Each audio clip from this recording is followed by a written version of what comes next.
सेठ जी, सदाशिव ही तो सब मुसीबत की जड़ है।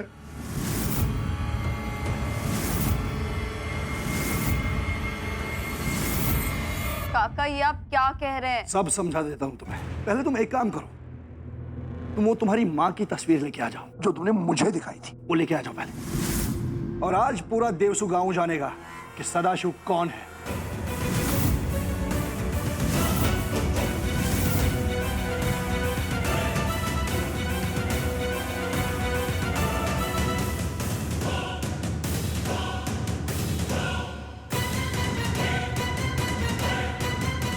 देवी, तुम्हें याद है हमारी शादी के समय और मेरे देवसू से निकलने से पहले मैंने तुम्हें एक बक्सा दिया था?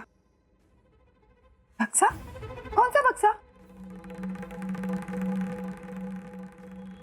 अरे हाँ, अभी याद आया। वही ना जिसे मैंने 16 साल तक खोला तक नहीं। हाँ, वही बक्सा। जरा उसे यहाँ लेकर आ जाओ। जी, लाती हूँ। देवा देवा, पता नहीं क्या क्या राज खुलने वाले अब देवसू में। अभी ले आई। हाँ, जल्दी जाओ।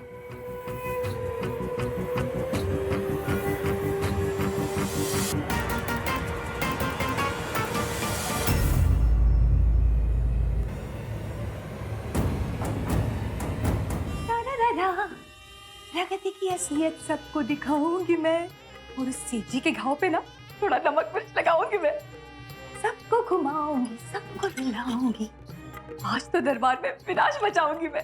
तरररा, तरररा, तरररा, ला ला ला ला।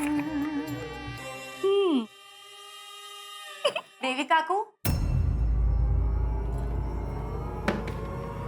काकू। अरे उत्तरा, तुम कब आई? मैंने तो तुम्हें देखा ही नहीं। देखना, आज कितना बड़ा अनर्थ हो गया ना घर में। वैसे तू क्यों आई थी यहाँ? काकू, वो मैं सोच रही थी कि क्या वो चिट्ठी हमें सबको दिखा देनी चाहिए। चिट्ठी? कौन सी चिट्ठी? काकू, वही चिट्ठी जो सुबह प्रकृति के कमरे में हमें मिली थी।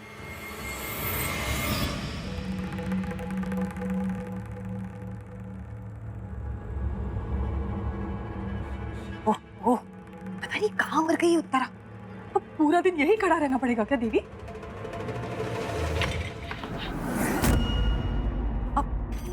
गोविंदा, ए गोविंदा।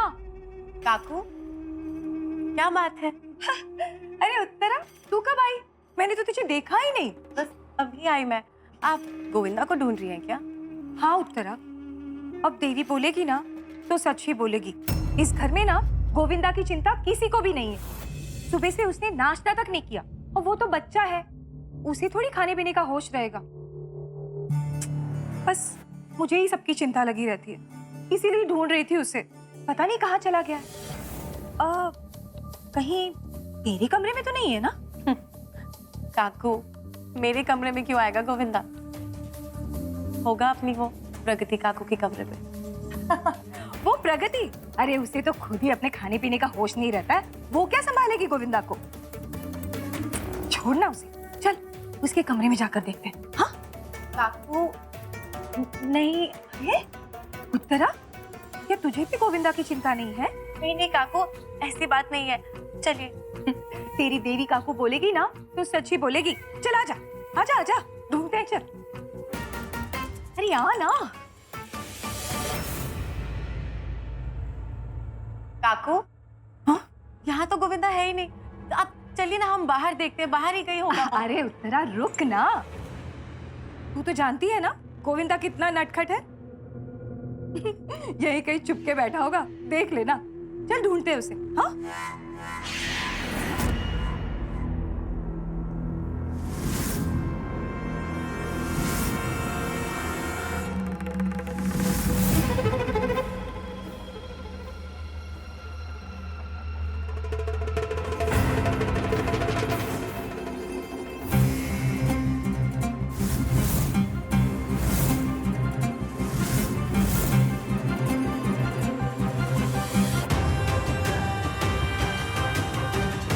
हो गया काम।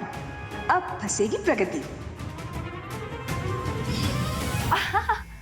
अच्छा वो चिट्ठी, मुझे तो याद ही नहीं रहा कि तू कौन सी चिट्ठी के बारे में बात कर रही है। अब याद आया।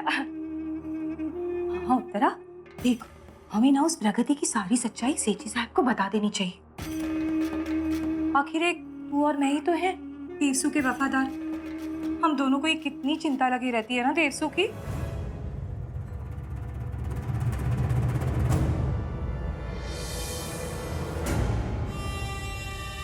उत्तरा सोच, अगर सेठी साहब को पता चला कि हमने उनसे बातें छुपा कर रखी तो उन्हें कितना बुरा लगेगा। और वैसे भी तो उनकी चहेती बहू है ना? ठीक है काकू, मैं वो चिट्ठी अभी लेकर आ जाती हूँ। जल्दी जा और चिट्ठी लेकर आ जा। और सुन, मैं ना दरबार में जा रही हूँ, तू वही चिट्ठी लेकर आ जाना। जा जल्दी जा, समय नहीं है, जा जा।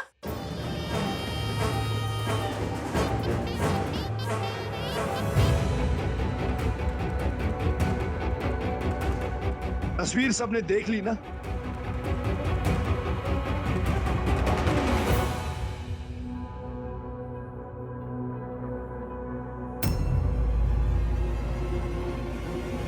हाँ काका, ये तस्वीर तो प्रगति की माँ की है, लेकिन इससे इसका क्या संबंध है? मुझे खुद समझ नहीं आ रहा।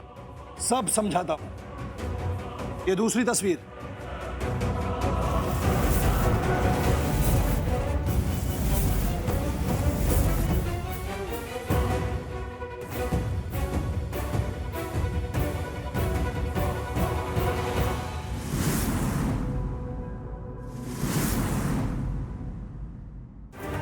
इतने दिनों से प्रगति जिस सदाशिव को ढूंढ रही थी ना, वो कोई और नहीं सेठ जी, अमरार गांव का नागेश सेठ है।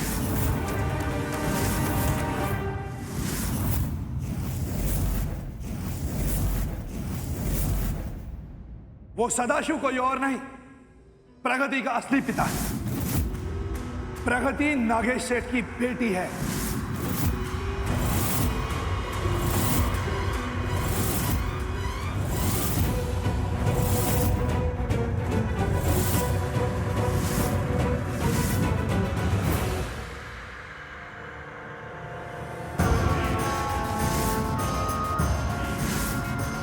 अब समझ में आ गया मुझे तुम्हारा पूरा खेल। तुमने चाल चली थी ना, तुम उस दिन नागेश सेठ के घर गई थी, वो भी मैं समझ गया। लेकिन मैं नागेश सेठ के घर गई थी कि नहीं? जवाब दो।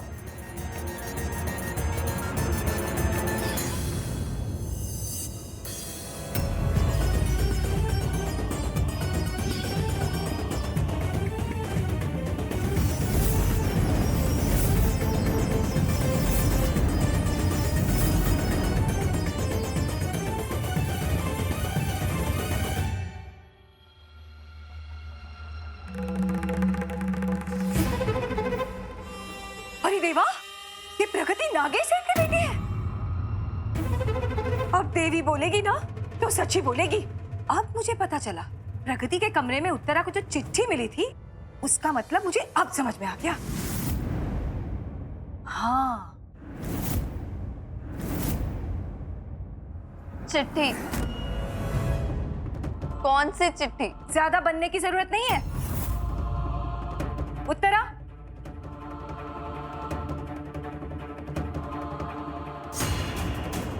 अरे यहाँ नहीं, वहां दो। राघव जी, तुम पढ़ो इस चिट्ठी को।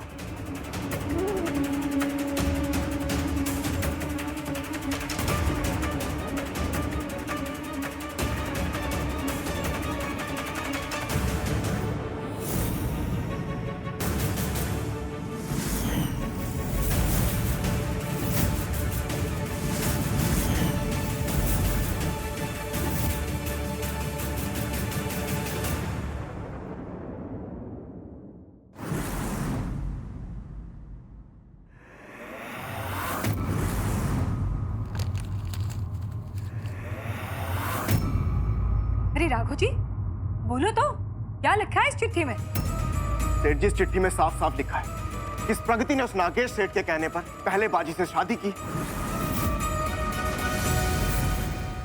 उसके बाद हमारी गौरी को उसके बेटे अमरीश से मिलवाया और फिर गौरी को देवसू से भागने में उसकी मदद भी की।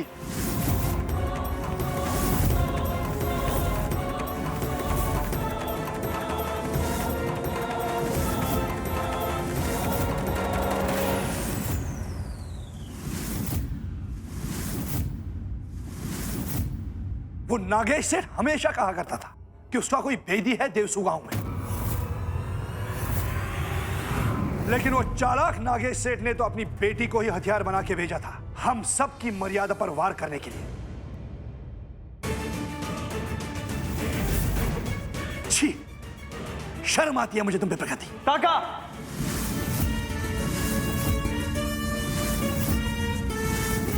ये मत भूलिए कि प्रगति आज भी मेरी बीवी है और इसके खिलाफ एक शब्द भी नहीं सुनूंगा मैं।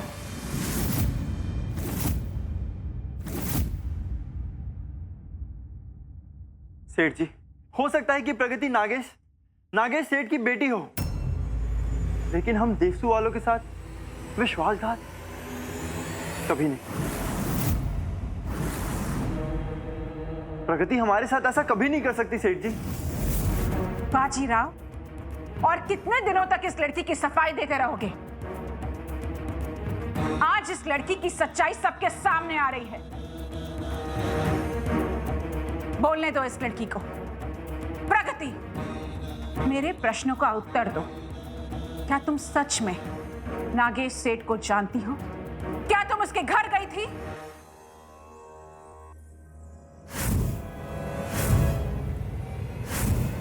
क्या तुम्हें पता था कि अमरीश और गौरी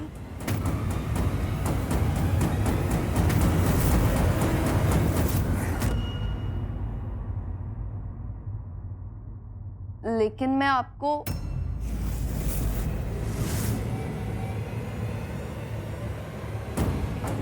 तुम नागेश की बेटी हो, ये आज तय हो गया है। तुमने हमारे देवसू गांव से विद्रोह किया है। देवसू गांव के हर सदस्य को धोखा दिया है तुमने। देवसू के हर सदस्य ने तुम्हें मान सम्मान दिया और तुमने हमारे गांव की बेटी को तुमने भड़काया है। उसकी कमजोर भावनाओं का फायदा उठाकर अपने पिता, अपने भाई के बरसों पुराने सपने को पूरा करने की कोशिश की है तुमने। उनका सपना यही है कि देवसू गांव को तबाह कर दे। यही पूरा करने आई थी तुम? सेठ जी नहीं, प्रगति ऐसा बिल्कुल भी। क्या प्रगति? बाजीराव, क्या प्रगति? तुम्हें प्रगति आज भी निर्दोष लगती है? तो कहां है गौरी? कहां है तुम्हारी बहन? यदि प्रगति अगर निर्दोष है तो ये सारे गवाह ये झूठे हैं। और विट्ठल की मौत, उसका क्या? भूल गए उसे? क्या उसका जिम्मेदार भी नागेश नहीं? बाजीराव, तुम अपने प्यार में इतने अंधे हो गए हो, इतने अंधे हो गए हो, इसलिए इतने दुख दिए हैं तुमने देवसू को। नहीं बाजीराव, अब और ऐसा नहीं होगा। इस लड़की को दंड अवश्य मिलेगा।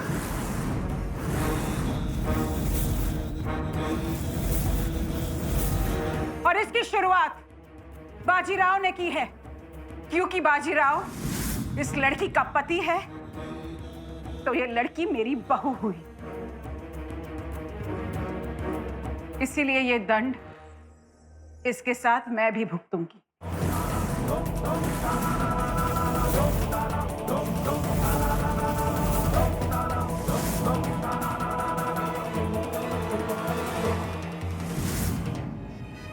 सेठ जी, इस प्रगति के षड्यंत्र में आपकी तो कोई गलती भी नहीं है, तो फिर क्यों आप इसके पाप का भार अपने कंधों पर ढो रही हैं? हस्तिनापुर नरेश का अंधापन शकुनी का सबसे बड़ा शास्त्र हो। घर के भेदी को ना परख पाना महाभारत का कारण हो। जिस षड्यंत्र से संपूर्ण भारत का विनाश हो, 100 पुत्रों के शव का भाव आज तक धृतराष्ट्र धोए।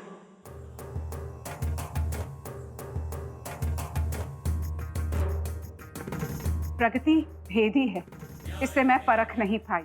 ये सबसे बड़ी गलती हुई है मुझसे। इसीलिए मेरी इस गलती का पूरा फायदा उठाया है इस प्रगति ने। देवसु की औरतों द्वारा दंड स्वरूप इस लड़की को एक पत्थर मारेगी।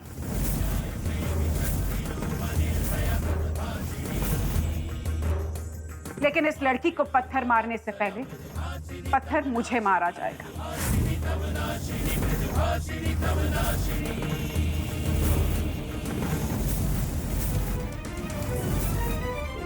और क्योंकि बाजीराव भी इस गलती में भागीदार है, इसीलिए प्रगति और मेरा ये दंड तभी पूरा माना जाएगा जब बाजीराव विनायक राव सर देशमुख देवसु के सेठ जी को खुद अपने हाथों से पत्थर मारेगा।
पता नहीं जीजी, पर मेरा दिल बहुत बैठे जा रहा है।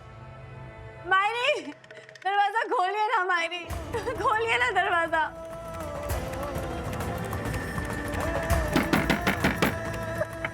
अरे रे, ये क्या कर रही हो तुम दोनों? काकू, काकू देखो ना, मायरी कमरे में अकेली है और उनको ऐसे अकेले। अरे, ये तो उनका अकेले ही रहने का समय है ना। मेरा मतलब है, कितना बड़ा धक्का लगा है ना सेठ जी साहब को। भगवान ऐसे दिन दुश्मन को भी ना दिखाए। हे देवा, सेठ जी साहब के सारे दुख मुझे देवा, सेठ जी साहब के सारे दुख इन दोनों को दे देने देवा। मेरा मतलब है कि मैं तो वैसे भी अपने हिस्से का दुख झेल ही रही हूँ ना पिछले 16 सालों से, इसलिए। लेकिन सेठ जी साहब का दुख देखा नहीं जाता मुझसे रे देवा।